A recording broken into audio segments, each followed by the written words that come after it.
Welcome back to the Lift Free and Diet Hard podcast. I'm your host, Andrew Coates. Join me along with industry leaders and friends on a quest to get more people through the gym door and eating and living healthier. Join me where evidence meets empathy while rejecting fitness industry fads and extremism. Let's begin. Lucas Hardie, often better known as RangeofStrength on Instagram, coach and practitioner of, quote, unconventional methods of strength and flexibility. That's probably why I wanted you on here most. And you were already booked, but Jordan Syatt was a recent guest. So if anybody likes Jordan, go check that out. But we recently talked a lot about you on air. You've actually been a big influence on him and his quest to do the splits and all this sort of stuff. So big focus on strength and mobility for Jordan. It's great to have you on. Thank you very much for having me. Looking forward to the chat. And for everybody listening, one of the real joys for these podcasts is, so Lucas, you and I have interacted over social media a bit, but we've never met in person. You know, it's not been a ton of interaction. So selfishly, I get to deepen my connection to people in the industry through this. In addition to a lot of my guests are actually really good friends that I know from my travels. So I guess we could dive right in. Why should people get outside of the conventional array of common gym exercises? That's a good question. And I think the big one, even for me, when I kind of segued in that direction more over the years, was to just get a better understanding of my body.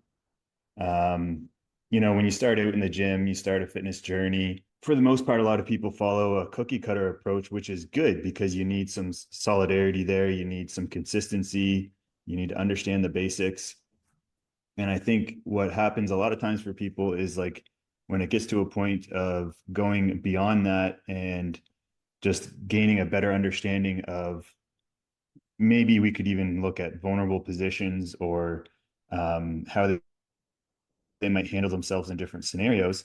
I think that when we start to look at unconventional methods that get used across the board in a lot of different types of disciplines, it helps us gain a better understanding of how we might do that. And that's one of the things that I try to bridge the gap with my content and the things that I share is, not necessarily just being silly with it, which you could just present a lot of weird movements and, it could be like, okay, that looks cool, but like, well, where's the value in that? Or where could I start potentially learning to explore those things? And that's kind of what I try to do is like find people that or disciplines or areas that do these things that are a little outside of traditional practices or training methods and present them in such a way where we can find value in them. Let's define what, to give someone a picture, because obviously this is audio. We're not working on the gym, right? It's not a YouTube video. Define like what would be unconventional movement for you. And maybe because you alluded to being silly, because we see a lot of the quote circus type stuff. What's important to differentiate between random circus performative stuff that sometimes trainers get their clients to do, sometimes people are doing in the gym, standing on unstable surface stuff tends to be a good example. What differentiates progressive, and I think there's the key, unconventional movement versus the silly stuff, the circus stuff? I think strength would be kind of the avenue that I try to go the most with that approach is like understanding how to get stronger in these different ways, rather than kind of, simply exploring them or demonstrating a movement. It's like, how could we think about ways that we could progressively overload these patterns? I think, yeah, mobility training in general has developed itself so much to a point now where this is where a lot of the thought process is going with a lot of systems is, we train to open up the range of motion in this pattern. How do we now start loading it? How do we now start thinking about making the tissue and the connective tissue and tendons stronger in these positions? And I think that, not only just doing that in isolation, but thinking about how that might be integrated in larger scales of movements is the key aspect or the key missing component there. Getting that stronger over time, sort of thing. So is consistency within what you're practicing one of the critical differentiators versus what we call the circus stuff? Yeah, absolutely. Like if we're going to start taking odd lifts, odd movements, and building them into a structured training regime, it has to consistently be done over time for you to gain a good understanding of its value and how you can use it. So in a lot of ways, like things that I program differently it can look very traditional to how we would program a traditional lift like a deadlift, but we're kind of considering how it can be done in this way. there's lots of ways you can explore it, whether it be even changing up accessory movements. Yeah, very specific to strength training in general. But yeah, that would be, it doesn't really, for me, like programming doesn't change much when I think about these unconventional patterns. I still have the same hat on that I would when I'm, programming traditional training models that you see today or that we've been using forever. It's just more about like injecting different things in here and there and changing up certain training goals. Goals is a big one too, right? Is like if someone is looking to do something different, looking to move their body in a different way or get stronger in different patterns, it's like how do we identify those goals and how do we actually, put some performance measurements in place for those things. So yeah, given my background in powerlifting and strength training, it still has very much a similar approach to that, but it's more just injecting different movements in and gaining an understanding of newer techniques and things like that. We could probably look at this through the lens of, because I want to give people some visuals. Again, Jordan Syatt trying to learn the splits. I think Yeah. what he's doing follows what you just said. He's been Yeah. progressively working through greater range of motion. He is loading it. He is consistent over time. And he has a specific goal, which in that episode, he talked about wanting to be able to take a photo with his kids, Jean-Claude Van Damme style. Do you want to explain that a little bit more? And maybe through the lens of Jordan's goal of doing the splits? Yeah, for sure. I think when a lot of people look at flexibility specific goals, it's really hard to kind of sift through the weeds of like how you might get there. And, traditionally one would hold splits and eventually try to hope over time that you get deeper into that range of motion. Where with even just how we've changed the scope of how we train mobility and develop flexibility in different patterns, we can think of just kind of reverse engineering a split position. So we look at the splits now and we say like, okay, how can we break down the demands required to get in that position to see where we have to put a little bit more attention to detail to gain a better understanding of what's required of us in those positions. And I think that's like one of the breakthroughs Jordan's been having with it because he has a powerlifting background as well. So we really connected that way, both as like former powerlifters, because we started, looking at the splits as a main lift. It's like, okay, if our splits is our main lift, we're just going to kind of reverse the approach that we would have used in powerlifting, where we would start with a squat. Instead, we're going to finish with the squat, which is the split, and we're going to build ourselves up in all these like positions that's required of us. So, at the start, it does require us to really condition the body. The splits itself is a position that requires a really high degree of conditioning for some of the smaller muscles required to hold that position. So, it's like understanding that. But I think any coach that has that training background and history, like once you start making the connections that way, it becomes a lot easier to start to visualize how you might get there. And then you can start setting other obtainable, like measurable goals along the way, which when you look at a split, it's kind of like looking at like a 500-pound squat. And you can only currently squat 100 pounds, right? So you're just like, how am I going to get that 500-pound squat? You start breaking down other goals along the way. So be a regressed position. It might be looking at some kind of stance position. We start actually measuring his success and ensuring that those targets before he's really focusing on like just forcing himself into a certain range of motion. So like when you have those like set goals and set up for you, it's a lot easier to start visualizing and like, okay, I think this is actually obtainable for me because you start ticking some of those boxes along the way. And it's just like any other fitness journey, right? Like learning to run, learning to lift. It's all just like making sure you have goals set up. You actually know what you're working for, and that's laid out progressively over time in a program. So I'm trying to give people now some visualizations of other things because the splits won't be for everybody. And that's a very specific, hey, Jordan wants to do the splits because I think a lot of this Yeah. stuff probably has to do with what are some of the other reasons for people to train unconventionally, let's just say, for their well-being? Well, I think flexibility training in itself is a really unconventional approach to training because most people don't know how to do it, and it hasn't necessarily been presented in a way where you can make connections to what you already know. So even in that way, when I talk about flexibility training and how to improve your body's range of motion, it is a very unconventional approach or thought process for a lot of people.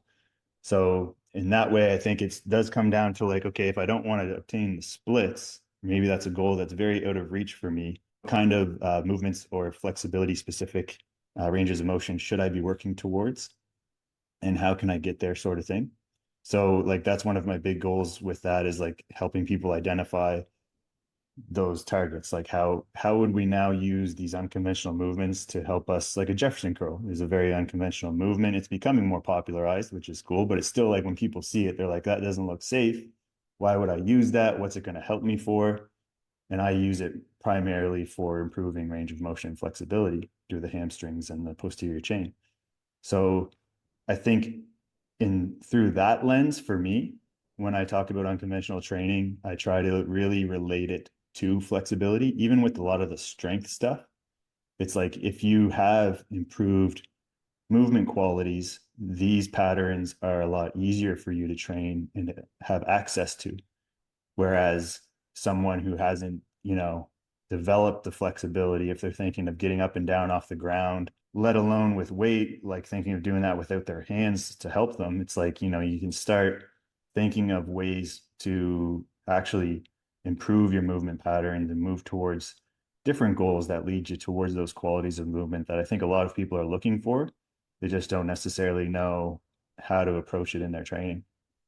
Let's I can sort of break down the Jefferson curl a little bit in a way that I Yeah. think people understand. 'Cause someone hearing what's a Jefferson curl, I don't know what that is. So to oversimplify, it's a rounded back deadlift. Now, I think when people see the rounded back deadlift, we've been conditioned, hey, rounding your back during a deadlift is really bad. But people automatically may go to thinking about lifting maximal loading, with a rounded back. So there's two kinds. One is when you get very trained powerlifters who have over years gotten used to the adaptations of that position. There may be some survivorship bias, the ones that just are really durable there. There's an element of that. But they're good at the skill of being in that position. They have a good brace, and that Yeah. it can be a very good way to maximally express lift. Because if you hunch sort of round your shoulders, you may still have a neutral lumbar spine, but you Mhm. rounded your thoracic, you could actually reach lower and move more load. Okay. But that doesn't mean that someone just starting out should go right to that. Or what we also sometimes see is videos of kids in the gym. They don't have the skill. They grab the bar with a straight back, and then they get pulled into a rounded back with a load that is clearly too heavy, which is a load management issue. And then younger people are still resilient, but to me, that presents injury risk. Let's now go the other way. And I used this analogy recently on a podcast, like picking up my cat. I don't want to pause, breathe, brace, reach down and try to grab him. He's fast. If he doesn't want to come up, he's long gone. So I Yeah. want to be able to, I may have to twist sideways, load, bend at my spine without necessarily like a really good brace to scoop up. Now he's 15 pounds, but guess what? There's a lot of people who don't are fearful of bending at their spine to pick up objects even lighter than that. So what I want is people to have the resilience, strength, mobility to do those sort of things without the traditional form of a setup of a gym style movement. And I think that's a good way to look at it. For sure. Yeah. And the whole full range of motion training, train through full ROM, and this sort of thing has gotten so popular now that you kind of miss the point of how we might use it at the start of someone's journey, where, using weight to move through a range of motion is more about using that weight to assist you into a range that you don't normally have access to, but still staying within the scope of some control, like not trying to force someone through this range of motion, right? So when we teach flexibility and how to strengthen these ranges of motion, it does come down to now, like a lot of what you just said, educating the person on what we're doing here. It's like we're learning to strengthen and move in this pattern to feel like confident to do so. And then in our programming, it's about understanding, okay, if we're going to start doing Jefferson curls, there's going to be a big focus on the eccentric phase. So this is where we're now loading the tissues in their most vulnerable positions at length. We're also doing that within a weight that allows us to just move outside, slightly outside of our current range of motion. So we're learning to get into this new range of motion. We're not trying to load it up super heavy. We're thinking about technical qualities now of moving with a round back, of stretching the hamstrings under load. And this is more so what needs to be taught rather than avoiding a rounded back. we need to educate people on how to facilitate that in their training. And I really try to do that with a lot of the content I produce, is to say, like, this looks unsafe, but this is where you start, right? And I think when you also look at some of the higher level athletes that use these unconventional lifts or methods of training, like throwers, javelin throwers, and track and field athletes are one. I love their training and I share a lot of it. It looks super weird. They really use their spine and they're really bendy with weight. But in sharing that, you can break that down and say, like, your body is built to move this way, but you wouldn't start there, right?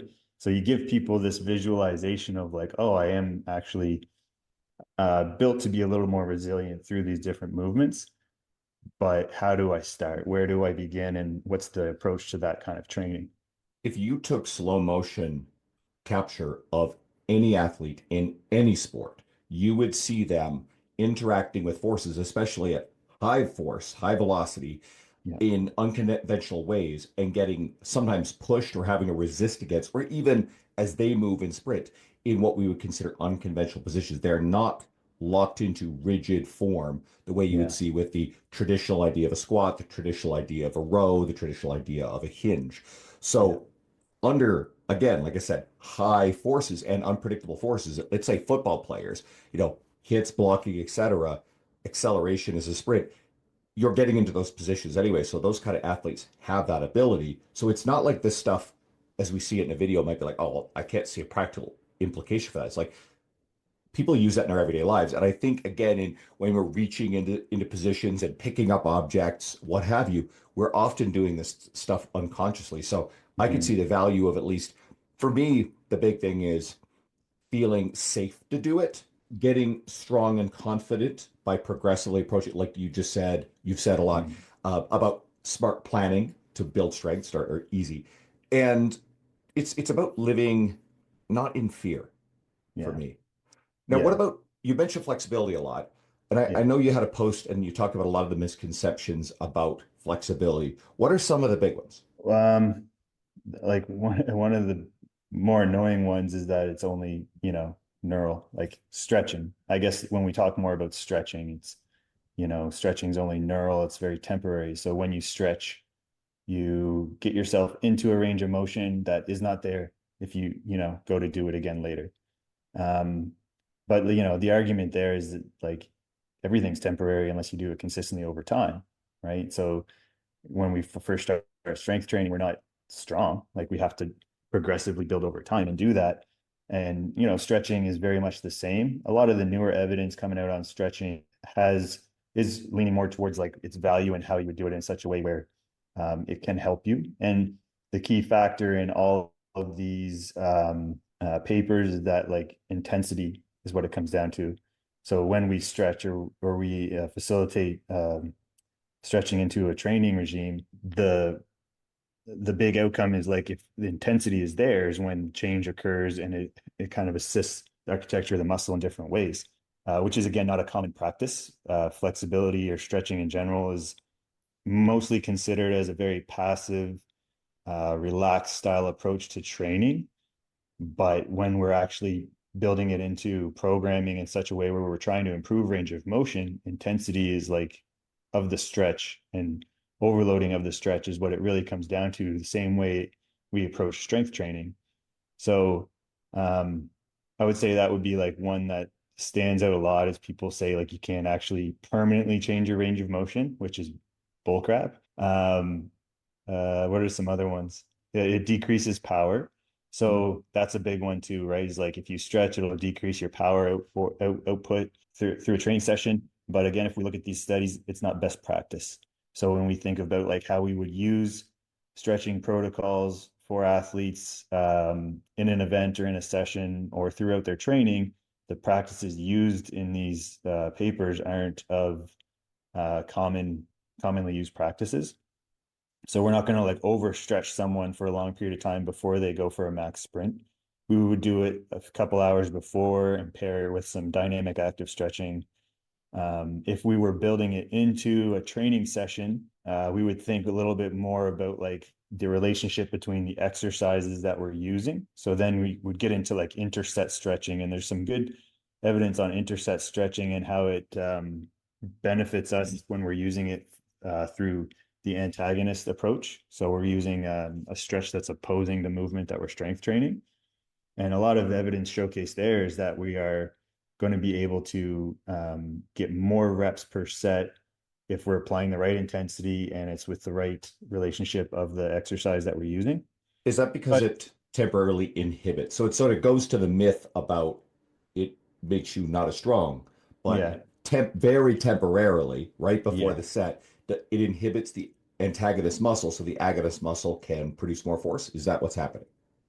yeah. And this is actually what's happening in a stretch, right? So, like, if we are holding a stretch, what we're actually trying to do there is work on getting stronger in that range of motion through that relationship of the antagonist and agonist muscle groups. So there's isometric contractions occurring if it's being implemented in that contract relax sort of approach.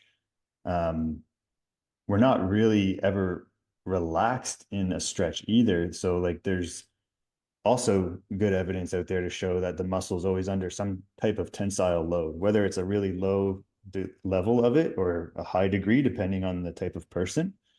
And that tensile load becomes stronger over time and the architecture of the muscle changes. So some of those protocols aren't very practical with like holding a stretch for 5 minutes every day or 10 minutes or whatever, but there are other ways for us to consider implementing that. And it does show that this idea of stretching being only passive isn't necessarily the case. So when we get back to that conversation of like vulnerable positions, if I know that this position for me with like maybe, for example, maybe I have a bad shoulder and I can't necessarily strength train in this position, but if I am put into a stretch, I am now under some tensile loading there. It may be a low graded exposure, but it's enough to start building some strength. And I think that's like the connection people need to start making with why stretching may or may not help them in those scenarios is like it actually introduces you to vulnerable positions. It allows you to start thinking about getting strong. And over time, we can actually start integrating movements there. So, it for me, it is even the most valuable in just that people that come to me with issues with their knees or their shoulders or their back, I'm able to use stretching as as an initial intervention to start creating some graded exposure to these areas. And then we can start building confidence up over time with that. This stuff's very smart. So let's get your thoughts on traditionally, there's a very strong belief that you need to stretch to alleviate injury risk. And then you get a lot of evidence, traditional research, that sort of said, no, there's no relationship between stretching and injury Right. risk directly. However, that's probably a very narrow way to look at it. Yeah. So where's the evidence and what has been your observations about people who have better mobility? And I suspect, because you've been saying this all along, it has to do with the ability to control those positions Right. and the nature of injury risk. Yeah, for sure. Like there really isn't good evidence out there to suggest that stretching would prevent injury. There's not really good evidence to suggest that anything prevents injury. But what we need to do is we need to put our coach's hat on and just think for a second here. If athlete A has better flexibility than athlete B, and they both get the same injury, let's say, for example, they injure their knee, and through the rehab process, the athlete with better flexibility has more movement options. Will their recovery process be better than the one who doesn't? Most likely it will be.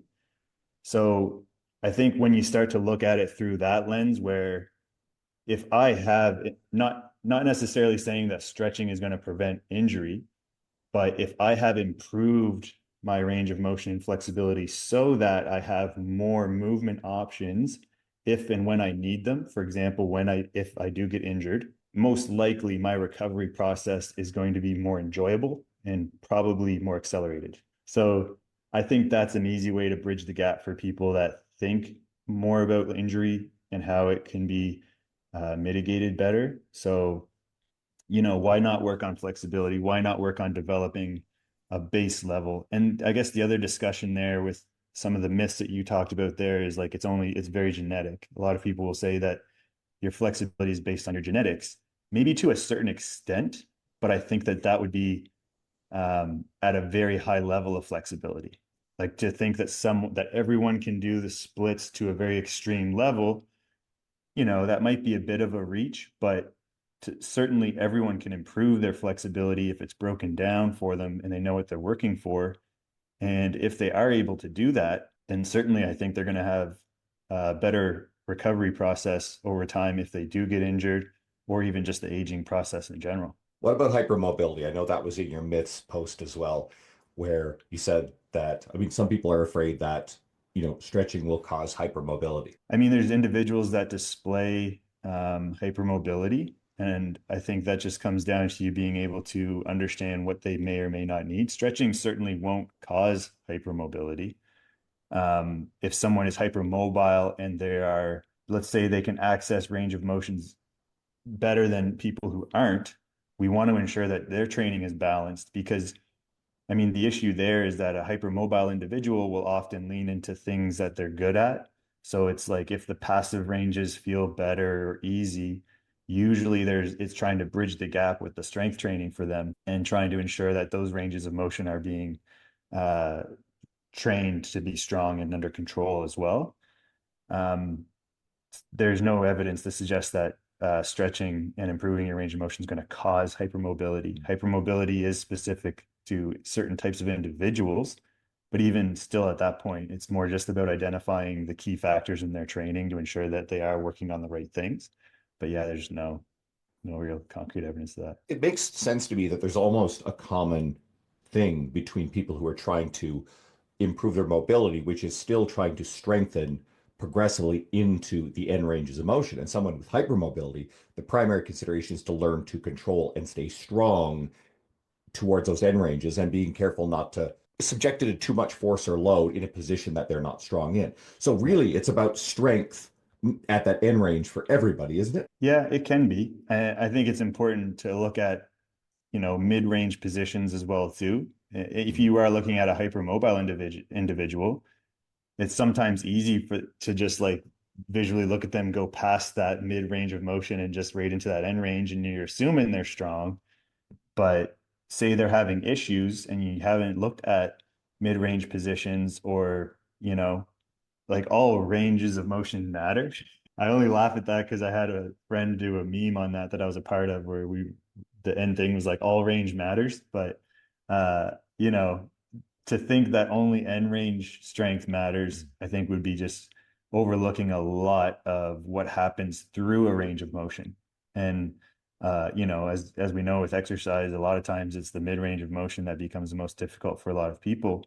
And we're trying to ensure that we're addressing all of those things. So depends on the person in front of you. Like certainly trying to improve someone's range of motion who's really restricted and tight, we are trying to get them into new ranges and have them like strengthen and understand that, and they could be stronger in a mid-range of motion. But yeah, the other flip side of it is like a hypermobile person who's never addressed the mid-range and they don't even understand how to coordinate that.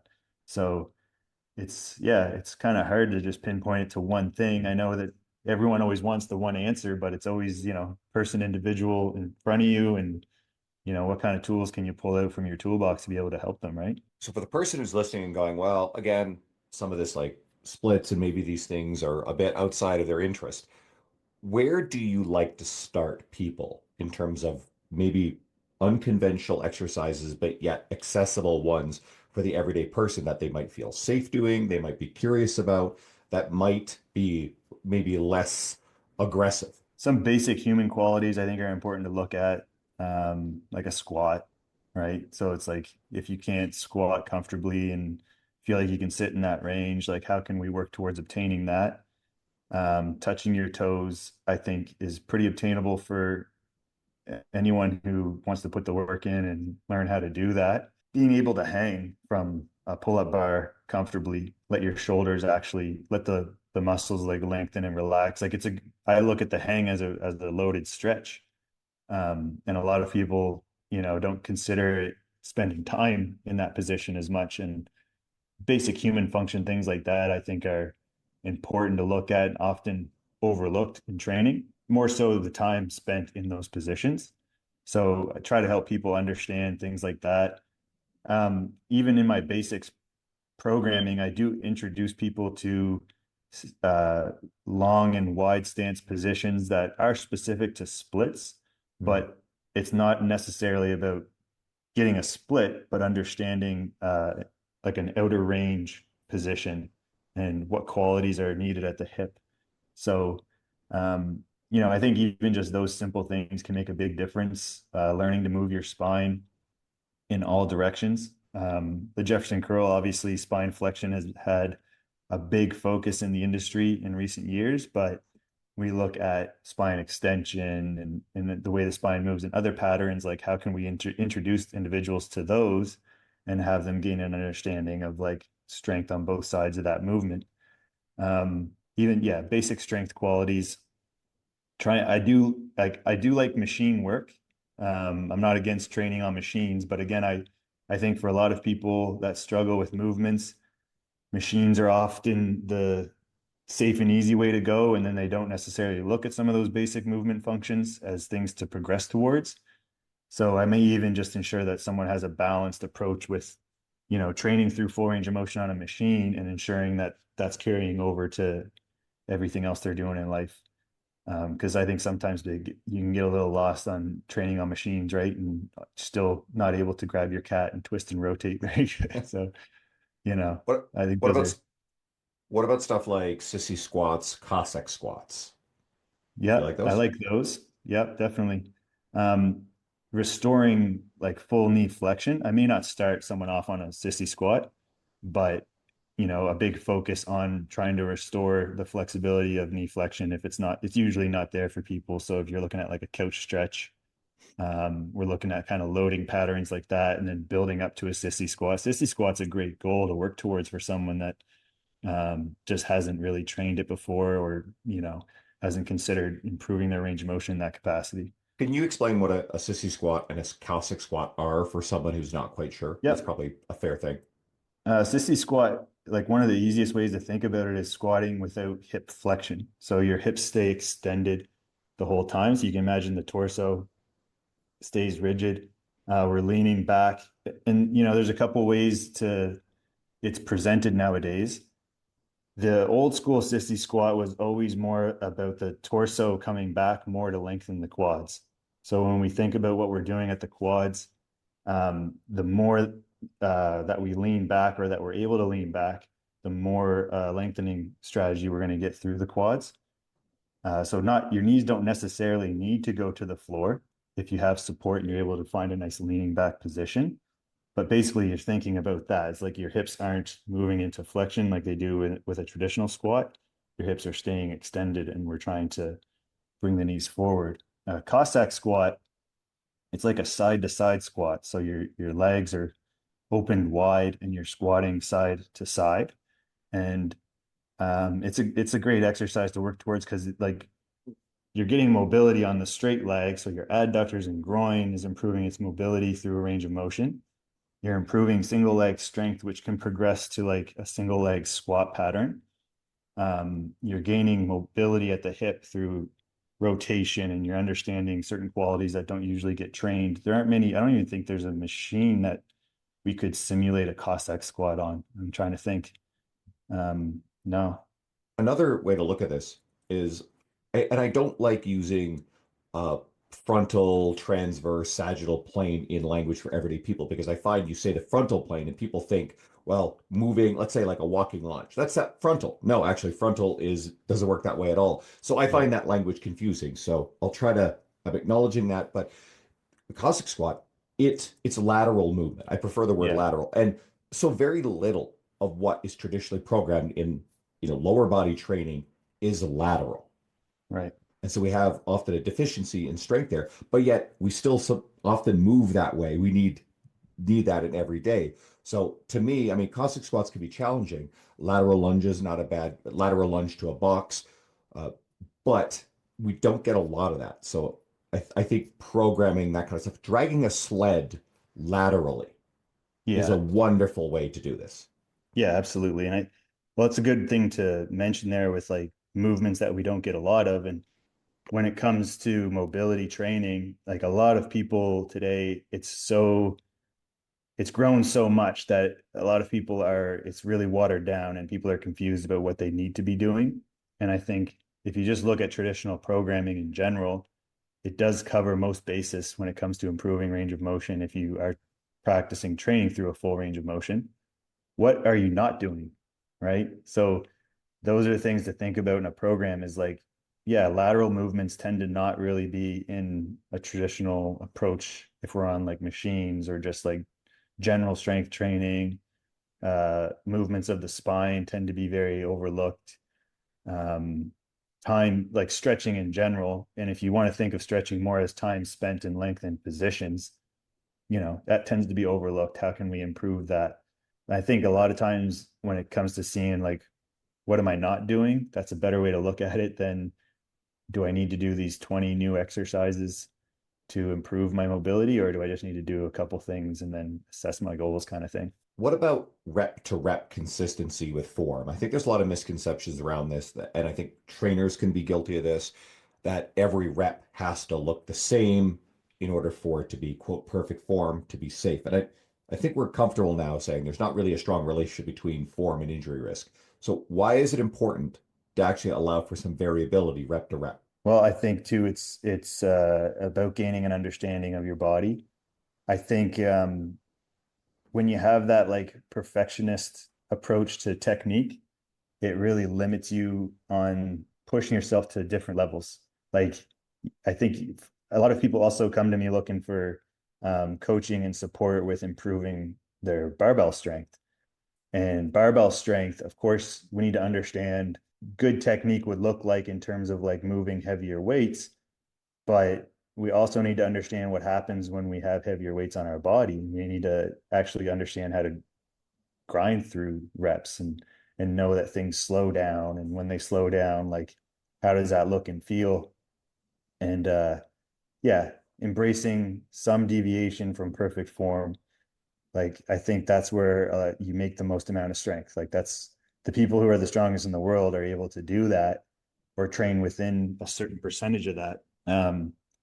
I think for flexibility training, especially at the start, there's like some technical qualities I think that are important to get the most out of a stretch.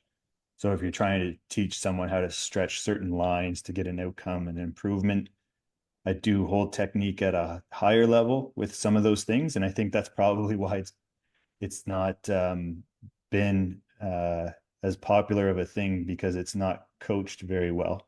So if you can get coached through your stretching in a way where you understand it better, I think there can be a better outcome that way. But when you look at the corrective exercise, I guess, field or individuals that really hone in on that, the question to be asked is like, are we doing more harm than good by making people feel like they need to correct all these patterns all the time? And even in these perfect postures and positions, that's not really realistic, right? And that's why I like the old time odd lifts. Actually, if you look at a lot of those lifts, they look like corrective exercises, but they're done with heavy weight. And I tend to So look you at could think of like, go I ahead. tend to I just tend to see that like being really strong and being comfortable at getting into different positions and like being able to control them, which again, that's tissue strength, tissue adaptation. I think the nervous system plays a big role in their nervous system feeling safe going in those ranges. That is corrective. And I think Yeah. that's kind of where the evidence has taken us. It's not about these little rinky dink, hey, I've grabbed a band and I've done that, this little motion a bunch of times, this little motion a bunch of times. We're not going to create tissue adaptation unless we're getting probably near failure. Now, if we're dealing with a rehab situation where we are coming back from an injury, then you absolutely have to regress the load and tension on that tissue to something it can tolerate. Yeah, But for in sure. general, you probably need to take the stuff to near failure. And it kind of goes to what you were saying about movement as your muscle fibers tire, as motor units tire, then there's going to be deviation. The form is probably going to, movement's going to slow down. There may be Mhm. deviation in form. And in order to get close to true failure, we have to allow for a little bit of deviation in form. Not to Yeah. mention, if we don't get comfortable dealing with that deviation in form, then when you end up in those positions, otherwise under force, you're not prepared for them. And I think that can increase injury risk. Yeah, for sure. I think, yeah, not prepared for them and exposed to those sort of things. And that's a good thing that you brought up there. Just with regards to like the person at the early stages of rehab and like having to, get them up and running again and going through a lot of those really core basic things. But like what I see on my end a lot as well is that they only have to get them to a certain percentage of function, and then they're released and let go. And I think that's where a lot of these people are kind of being left in the dark, is like they got themselves to maybe 20-25% function, and then they're like, okay, I guess I'm cleared, but I still not I'm not able to move in the ways that I want to move again. And I think that's where we can intervene and find better strategies for those people. And hopefully, you know, I think it's important to build that relationship and bridge that gap. I know like the physio field, like it's so busy and packed that it's hard to like, again, you can't keep people that long. You do have to get them to a certain function and hope that they take responsibility of their fitness afterwards, which isn't always the case. People get released and then they just don't do anything. But there has to be that next level of like, okay, I have to keep going. I have to keep training and building this up. That initial rehab stage isn't enough to kind of move into the ways, I guess pain free doesn't exist, but this idea, right? Like of people getting to a point where they're pain free. I don't think that's really where their thought process needs to be. It needs to be more of getting to a point where they can self manage. There's something related to this that I think is really important. I love that because taking responsibility and learning to be strong. Traditionally, we've seen a lot of is we get people who go into the physical therapy realm, and some physical therapists primarily manage these things through passive modalities, whether it's your needlings, your God forbid cupping. There's a variety of other things, and there's not really much evidence to support a lot of this passive stuff. I've seen Adam Meakin's like ripping apart Shockwave, which there was a lot of buzz about recently, or up to recently. And what I'm afraid of is that someone's going to go into the physio realm. They're going to work with physical therapists who don't understand or value resistance training, which the smart ones, your Dr. Sam Spinelli's, your Dr. Susie Squats, they're the ones that understand, okay, the real rehab power is out of actually like training this tissue and strengthening it. And then because we have regression to the mean anyway, if you are in pain, you're injured, outside of certain catastrophic type injuries, regression mean means that it will heal and the pain will regress, right? So are the passive modalities temporarily alleviating the pain? Probably, but is there also a lot of just like natural, you're going to feel better anyway, whether or not you went to the chiro, whether or not you went to the physio. That's a real thing, real thing. Yeah. And oftentimes people attribute, hey, like I'll go to the physio. It's going to make me feel better. Great. Okay. As long as like the money's not an issue, right? So there's some stuff there. Don't get too deep into that.